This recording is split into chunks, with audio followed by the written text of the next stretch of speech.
Hello everyone. In this video we will discuss about lines and angles. इस video में हम lines और angles के बारे में डिस्कस करेंगे, साथ ही में टाइप्स ऑफ एंगल के बारे में भी डिस्कस करेंगे और पॉजिटिव और नेगेटिव एंगल्स हम किसे बोलते हैं हम उसके बारे में भी डिस्कस करेंगे। हमारे पास फर्स्ट डेफिनेशन है लाइन सेगमेंट।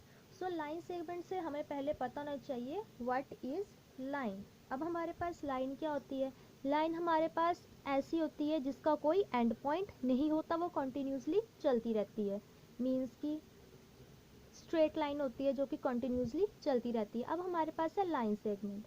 क्या बोला है? ए लाइन सेगमेंट में be drawn from one point two any other point.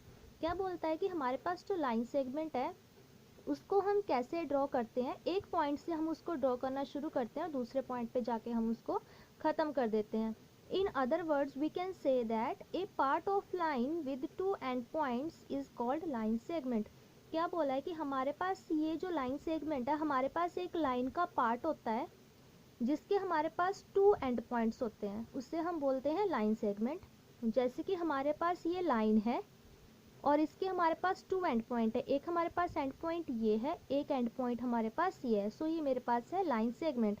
Next, यहाँ पे भी ये मेरे पास लाइन है और इसके भी हमारे पास टू एंड पॉइंट्स हैं, तो इसे हम बोलते हैं लाइन सेगमेंट। सेम इसमें ये मेरे पास लाइन है और इसके भी मेरे पास टू एंड पॉइंट्स हैं, सो ये मेरे पास आ गए line segment. Now next we have ray. अब मेरे पास रे क्या है? मैं रे की डेफिनेशन क्या होती है? A ray can be defined as a part of a line that has a fixed starting point but no end point. It can be extended infinitely in one direction. क्या बोल रहा है कि हमारे पास जो रे होती है वो हमारे पास लाइन का ही एक पार्ट होती है, बट उसका हमारे पास एक फिक्स्ड, जिसे हम बोलते हैं फिक्स्ड पॉइंट, जिसे हम बोलते हैं वो हमारे पास स्टार्टिंग पॉइंट होता है और इसका कोई एंड पॉइंट नहीं होता। It can be extend infinitely in one direction. क्या बोल रहा है कि हमारे पास जो रे है उसका सिर्फ एक स्टार्टिंग पॉइंट होता है और हमारे पास उसका एंड पॉइंट नहीं होता। वो हमारी जो स्टार्टिंग पॉइंट से शुरू होके हमारी जो रे है वो इनफाइनाइटली एक्सटेंड करती रहती है एक ही डायरेक्शन में, जैसे कि इस वाली एग्जांपल में। और क्या बोला है? In other words we can say that a part of a line with one end point is called a ray. और क्या बोला है? और हम क्या बोल सकते हैं कि हमारे पास जो लाइन का पार्ट है जिसके पास हमारा सिर्फ एक ओनली वन एंड पॉइंट हो, उसे हम बोलते हैं रे। एक ये लाइन का पार्ट होती है रे जिसमें हमारे पास ओनली वन एंड पॉइंट होता है, उसको हम बोलते हैं रे। जैसे कि मेरे पास ये नीचे एग्जांपल्स हैं। यहाँ पे ये मेरे पास इसका स्टार्टिंग पॉइंट है बट इसका एंड पॉइंट नहीं है। यहाँ पे भी मेरे पास इसका एक स्टार्टिंग पॉइंट है और इसका एंड पॉइंट नहीं है। यहाँ पे भी मेरे पास इसका स्टार्टिंग पॉइंट है और एंड पॉइंट नहीं है। बट जो हमारी पास लाइन सेगमेंट होती थी उसका मेरे पास स्टार्टिंग पॉइंट भी होता था और एंड पॉइंट भी होता था, सो उसे मैं बोलती थी लाइन सेगमेंट। जनरली हम रे कहाँ पे यूज़ करते हैं? हम रे जनरली किसी भी एंगल को बनाने के लिए यूज़ करते हैं। फॉर ड्राइंग एंगल्स हम रे यूज़ करते हैं एंगल्स को ड्रॉ करने के लिए। मेरे पास नेक्स्ट डेफिनेशन है एंगल की। अब मेरे पास एंगल क्या होता है? पीछे मैंने आपको बताया कि हम रे को किसके लिए यूज़ करते हैं? एंगल ड्रॉ करने के लिए। तो हम क्या करेंगे? अब एंगल के बारे में डिस्कस करेंगे। अब क्या बोला है? A angle is formed when two rays originate from same end point. क्या बोलते हैं कि हमारे पास एंगल कब बनता है? जब हमारे पास दो रेज हमारे पास हों और उनका सेम एंड पॉइंट हो, मतलब कि उनका जो शुरू होने का जो रे पॉइंट जहाँ से शुरू होती है वो उनका सेम हो। क्या बोला है? In angle the common starting point of the rays is called the vertex of the angle. क्या बोल रहा है? हमारे पास एंगल में जो कॉमन इनका स्टार्टिंग पॉइंट होता है रेज का, उसको हम बोलते हैं वर्टेक्स। जैसे कि ये मेरे पास रे है, एक मेरे पास रे है, एक मेरे पास ये दूसरी रे है। क्या बोला है? एंगल कब बनता है? जब two rays originate from same end point. Rays कब बनती है?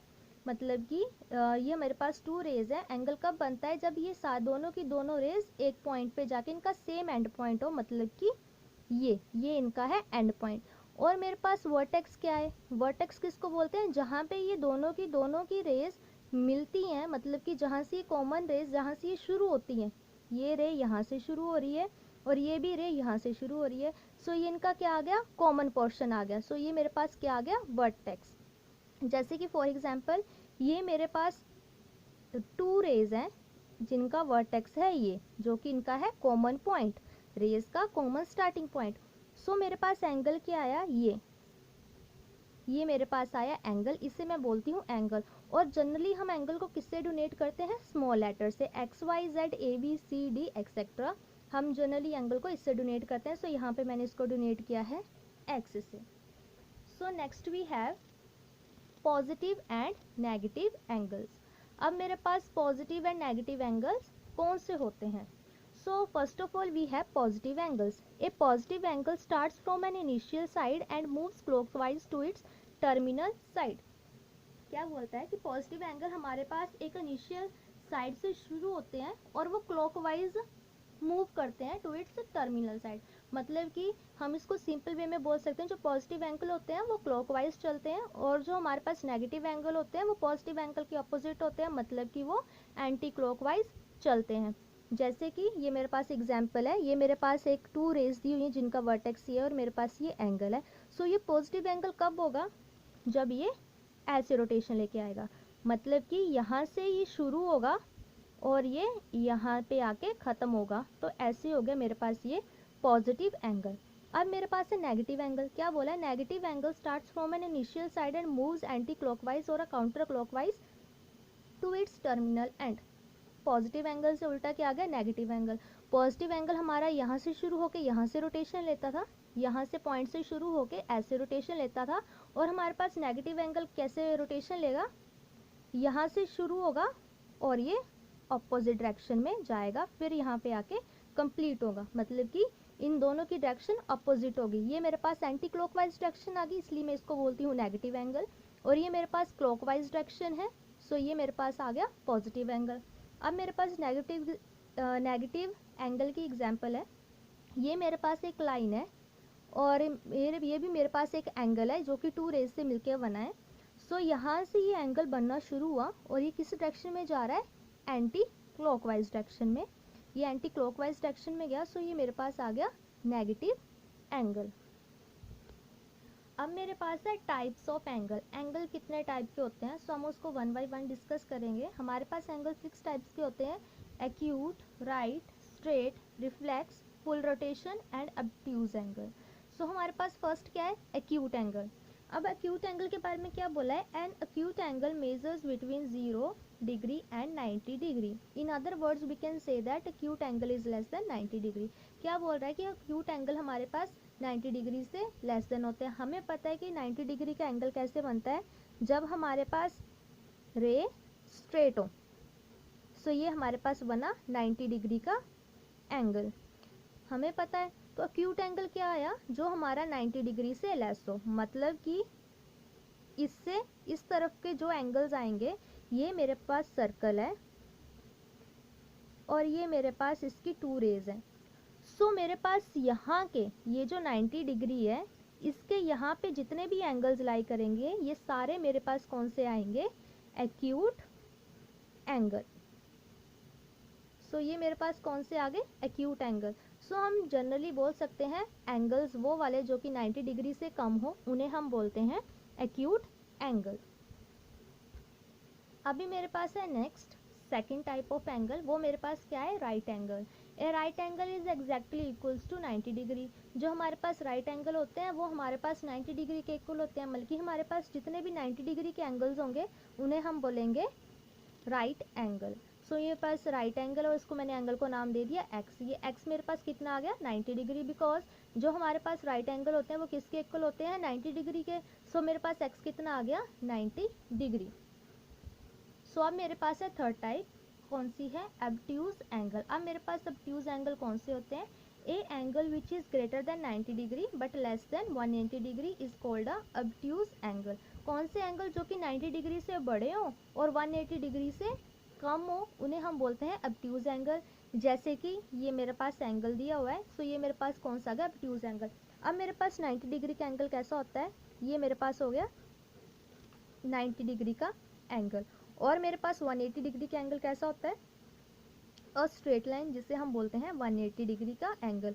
तो ऑब्ट्यूज एंगल कौन सा हुआ, जो कि 90 डिग्री से बड़ा हो और 180 डिग्री से कम हो। जैसे कि मैंने एक सर्कल ड्रॉ कर लिया, सो मेरे पास आ गया ये। सो यहाँ पे तो बना मेरे पास, ये मेरे पास है 90 डिग्री के एंगल और इनका कॉम्बाइन मेरे पास है 180 डिग्री। सो मेरे पास यहाँ पे तो आ गया, अगर 90 डिग्री से लेस देन हो तो मेरे पास यहाँ पे आ गया ये एक्यूट एंगल, ये मेरे पास आ गया एक्यूट एंगल। अब उसने क्या बोला है कि मेरे पास 90 डिग्री से बड़ा हो, यानी कि इस तरफ 90 डिग्री से बड़ा हो और 180 डिग्री से लेस देन हो, मतलब कि ऐसे वाले एंगल्स ये मेरे पास आ जाएंगे ऑब्ट्यूज एंगल। ये 90 डिग्री से बड़ा है पर 180 डिग्री से छोटे हैं, सो ये मेरे पास आ गए ऑब्ट्यूज एंगल। अब मेरे पास है नेक्स्ट एंगल जो कि है स्ट्रेट एंगल। अब मेरे पास स्ट्रेट एंगल कौन से होते हैं, an angle which is equal to 180 degree is called a straight angle. वो वाले एंगल्स जो कि 180 डिग्री के इक्वल हो उन्हें हम बोलते हैं स्ट्रेट एंगल, मतलब कि a straight line. A straight line is called a straight angle. और यहाँ पे जो एक स्ट्रेट लाइन पे जो एंगल बनेगा, यानी कि ये हाफ रोटेशन वाला, उसे हम बोलते हैं 180 डिग्री। जैसे कि इन अ सर्कल ये मेरे पास है 180 डिग्री का एंगल अपर वाला, और ये वाला जो नीचे वाला है, अगर हम इसको फुल रोटेशन ले ले तो मेरे पास बन जाएगा 360 डिग्री। तो 360 डिग्री का हाफ कितना हुआ, 180 degree. So this is 180 degree और ये भी 180 डिग्री। अब मेरे पास नेक्स्ट एंगल है रिफ्लेक्सिव एंगल। अब मेरे पास रिफ्लेक्सिव एंगल कौन से हुए, an angle which is greater than 180 degree but less than 360 degree is called a reflexive angle। reflexive angle कौन से एंगल जो कि मेरे पास 180 डिग्री से बड़े हों बट 360 डिग्री से कम हो, उन्हें हम बोलते हैं रिफ्लेक्सिव एंगल। अब मेरे पास ये एग्जांपल है, ठीक है। सो यहाँ पे मेरे पास ये 180 डिग्री से बड़ा है लेकिन ये 360 डिग्री के छोटा है, 360 डिग्री से छोटा है, क्योंकि अगर मैं यहाँ पे ऐसे करके स्ट्रेट लाइन ले लूँ तो यहाँ तक तो मेरा 180 आ गया और 180 से बड़ा आ गया ये मेरे पास नेक्स्ट एंगल आ गया, बल्कि रिफ्लेक्सिव एंगल। अगर सेम यही एंगल यहाँ से शुरू होके, ये मेरे पास ऐसा वाला एंगल है, ये वाला यहाँ से शुरू होके अगर ये यहाँ तक फिर से पहुँच जाता तो वो मेरा कौन सा होता, 360 डिग्री एंगल, यानी कि फुल रोटेशन एंगल, वो मेरे पास आ जाता 360 degree angle. But reflexive angle क्या है, ये 180 डिग्री से बड़ा तो है, यहाँ तक 180 डिग्री आया, 180 डिग्री से बड़ा तो है बट यहाँ तक नहीं पहुँच रहा, मतलब कि 360 डिग्री से छोटा है। सो हमारे पास रिफ्लेक्सिव एंगल क्या आ गया, 180 degree less than x less than 360 degree, मतलब कि 180 डिग्री से बड़ा है but less than 360 degree. Now we have a sixth and last type of angle which is full rotation angle. A angle which is equal to 360 degree is called a full rotation angle. वो वाले angles जो कि हमारे पास 360 degree के equals होते हैं उन्हें हम बोलते हैं फुल रोटेशन एंगल। जैसे कि मेरे पास ये एग्जांपल है, ये मेरे पास एक रे दी हुई है और ये मेरे पास सर्कल यहाँ से ही शुरू होके एंगल यहाँ पे फुल ख़त्म हो रहा है, तो मतलब कि ये मेरे पास आ गया 360 डिग्री एंगल। मतलब कि एक पॉइंट से शुरू होके वो वाला एंगल उसी पॉइंट पे आ जाए, सो वो मेरे पास होता है 360 डिग्री एंगल। सो यानी कि फुल रोटेशन एंगल बोलते हैं उसे हम। हम फुल रोटेशन की हमारे पास डेफिनेशन क्या आ गई, a angle which is equal to 360 degree is called a full rotation angle. वो वाले एंगल जो कि 360 डिग्री के इक्वल हों उन्हें हम बोलते हैं फुल रोटेशन एंगल। अगर आपको मेरी वीडियो अच्छी लगी हो so please like it, comment it, share it and subscribe my channel. Thank you.